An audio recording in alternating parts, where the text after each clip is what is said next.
I got you. I know. I've heard from a couple of CPAs and for people who have W-2 jobs, it's smart to get into like short-term rentals, Airbnbs, because there's a lot of tax advantages and kind of loopholes that Yeah, kind of I mean, let's helps talk about it. So first W-2 off, people. I'm gonna go on the record and say I can't stand Airbnbs. Anywhere I go, I'm gonna get a hotel 100% of the time. I've had too many bad experiences with Airbnbs. Now, uh, You should stay at mine, there and we go. There we'll we help change go. your perspective. But yes, there are a lot of tax incentives for investing in Airbnbs, and so just make sure you're a good, homeowner, a landlord, or whatever, and it'll work out good. But essentially, yeah, getting back to like the tax incentives of it. So, um, Airbnbs are considered short term, or there's a loophole out there. It's called the short term rental loophole, and essentially, if your average tenant stays 7 days or less, then you have a short term rental. And short term rentals, according to the IRS, are not considered rental activities. As weird as it sounds, that's just one of their rules. And so, if it's not a rental activity, one of the caveats that you no longer have to meet to change the income from passive to active is you don't have to meet real estate professional status. If it's not a rental activity, you don't have to meet reps. So, in order to change the income from passive to active, all you would have to meet is material participation.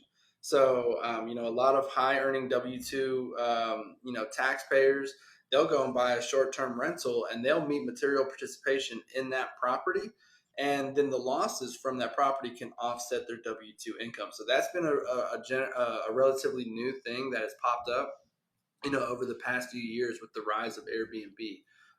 So yeah, tons of tax incentives.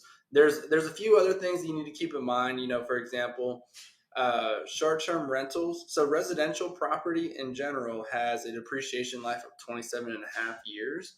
And then if it's commercial, it's 39 years. However, short-term rentals, even though technically the building itself may be like a house, which would be residential, because it's short term, it is automatically classified in the 39-year property. So that's like a big difference that you would need to keep in mind whenever you're investing in like short term rentals.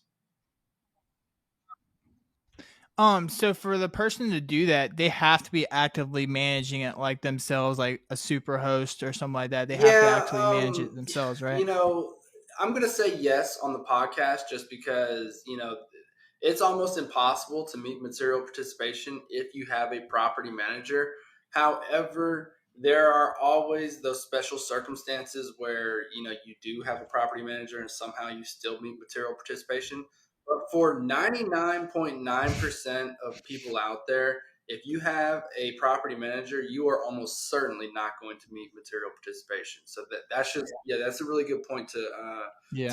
bring up, is that if you have a property manager, almost forget about it. But like I said, I mean, all I do is just research this stuff, day in, day out. So, you run across the people that disagree with that, but, generally across the board, I would say no. That's not what I would. That's not. It would be in my plans. If you have a property manager, no. And they should keep a journal also, just like, Yeah. hey, Oh exactly yeah. what they No. Yeah. do. Boom, Definitely. boom, boom, boom, boom. Okay. You mentioned about depreciating the asset for Airbnb like 39 and a half years.